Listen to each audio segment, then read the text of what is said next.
प्रणाम विधि। जी। जब आप प्रातः उठ करके अपने से बड़ों को, माता पिता को, गुरुजन को, आचार्य को, है न, और ईश्वर को प्रणाम करते हैं, ये पहला राम स्वरूप का लक्षण है। पहला राम स्वरूप का लक्षण है कि आप उस ओर बढ़ना प्रारंभ कर दिए।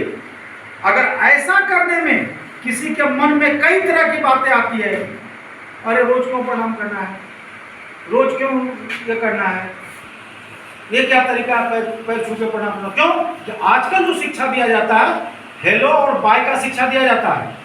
आजकल टीचर से भी लोग हाथ मिलाते हैं, कॉन्वेंट में मिलाते हैं, नहीं मिलाते हैं? तो ये प्रथा हमारी सनातन प्रथा नहीं है, हिंदू प्रथा नहीं है, ये मनुष्य बनाने की प्रथा नहीं है। मनुष्य बनाने की प्रथा तो हुई है कि जब गुरुजनों के चरण में नतमस्तक होते हैं। तो पहला गुण, चारों भाई क्या करते थे? प्रातः उठते थे, माता पिता और गुरुजन को प्रणाम करते थे, है ना? दूसरा क्या था? गुरु गिरी गए पढ़न रघुराई, अल्पकाल विद्या सर्वथा। क्या हुआ? राम लक्ष्मण शत्रुघ्न और भरत अल्पकाल में, छोटे से अवस्था में कहां चले गए? वशिष्ठ जी के पास, गुरुकुल। क्या करने के लिए? शिक्षा। कृष्ण भी गए कि नहीं? कृष्ण जी के गुरु कौन थे? संदीपनी ऋषि। संदीपनी उज्जैन में जहां आप लोग गए थे, कौन गया था उज्जैन?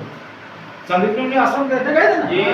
तो भगवान कृष्ण अगर बनना है, भगवान अगर राम बनना है, तो गुरुकुल में जाना पड़ेगा। मास्टर साहब को घर में ट्यूशन बुला करके पढ़ाई करने वाला व्यक्ति एक व्यापारी बन सकता है। वो कभी भी एक व्यक्ति का निर्माण नहीं कर सकता। क्यों? उसके मन में ये भाव रहेगा कि मैं तो मास्टर को खरीद लिया हूं। लेकिन गुरुकुल में जब आप सब कुछ छोड़ के आते हैं और गुरुकुल की व्यवस्था में जब आप रहते हैं, तो गुरुकुल की व्यवस्था क्या होगी? क्या बोला था मैंने? सूरज मुझे नहीं जगाएगा, सूरज को मैं जगाऊंगा, दुनिया में मैं नाम करके दिखाऊंगा। तो हमारे बच्चे सूरज को जगाते हैं कि सूरज बच्चों को जगाते हैं? हम लोग सूरज को जगाते हैं। मेरे जगने के बाद ही सूरज उगता है। इसका मतलब हम सूरज की तरह चमके। यहीं से गुरुकुल का शिक्षा प्रारंभ होता है। तो गुरु कहाँ गए? गुरु के गृह में पढ़ने के लिए। और तीसरा क्या बात हुई? घटना हुई, रामायण का सब लोग जानते हो। क्या घटना घटी? भगवान श्री राम स्वयं भगवान हैं और माता सीता को भी लक्ष्मी का दर्जा दिया गया है, देवी का दर्जा दिया गया है। लेकिन क्या हुआ?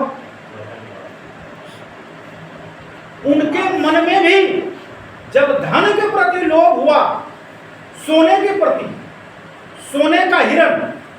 अच्छा बताओ, तुम ही लोग पूछेंगे कि सोने का हिरण जा रहा है, तो कोई विश्वास करोगे कि सोने का हिरण चलता है? ये स्पष्ट समझ में आएगा कुछ ना कुछ धोखा है, ऐसा हो नहीं सकता। तो जब तुम परमात्मा को छोड़कर, भगवान राम साथ में है, सामने है, वो नहीं चाह करके तुमने सोने का हिरण चाहिए और उसका लोभ किया, और वो लोभ के कारण माता सीता को कितनी तकलीफ भोगनी पड़ी। सब कुछ हो गया कि नहीं हो गया? हैं? तो इससे हमें क्या शिक्षा लेना चाहिए? हम अपनी वृत्तियों पर, अपने मन पर, अपनी इच्छाओं पर 100% नियंत्रण करना होगा। ठीक है कि नहीं? अगर ये नियंत्रण नहीं होगा तो नियंत्रण किस पर? आहार पर, निद्रा पर, आलस पर, घृणा पर। आलस करोगे तो सुबह जगोगे नहीं, नींद के प्रति आकर्षण होगा तो जगोगे नहीं, भोजन के प्रति ज्यादा लगाव हो जाएगा तो भर पेट खा लोगे, पेट खराब हो जाएगा, फिर 3 दिन क्लास नहीं जाओगे। तो यहाँ है नियंत्रण की बात कही गई। तो अगर माता सीता उस सोने के हिरण की ओर अपना ध्यान नहीं लगाती तो उसको कष्ट नहीं भोगना पड़ता। इसलिए बच्चों, दुनिया में जो तुम चकाचौंध देख रहे हो उस ओर मत जाओ। जब तक गुरुकुल में हो तुम अपने टारगेट को लक्ष्य करो, और तुम्हारा टारगेट है 100% अचीवमेंट करना। ठीक है, ये क्लियर हो गया। और तीसरा, राजा दशरथ को जब समस्या आई तो वो किससे पूछने के लिए गए? किसी वकील से पूछने नहीं गए, किसी राजा दोस्त से पूछने नहीं के लिए गए, वो गुरु के पास गए। गुरु ने उनको रास्ता बताया कि तुम क्या विधान करोगे, कैसे करोगे तो तुम्हारी समस्याओं का समाधान होगा। इसलिए तुम्हारे जीवन में अगर कोई समस्या आती है तो क्या करोगे? गुरु के पास जाओ। और गुरु कौन तुम्हारे? उसको अगर मन से स्वीकार करते हो, हृदय से स्वीकार करते हो, तो वो तुम्हारी हर समय रक्षा करेगी। क्यों? कि वो सर्वत्र है, सर्वज्ञ है और सर्वशक्तिमान। हमको नहीं भी बताओगे तो वो जानते हैं, हम तुमको नहीं भी देखेंगे तो वो जानते हैं। वो तुम्हारे लिए क्या अच्छा होगा वही करेंगे। और अगर तुमने उसको साक्षी मान करके नहीं किया तो वो प्रकृति को बोल देंगे इसे पनिशमेंट दे।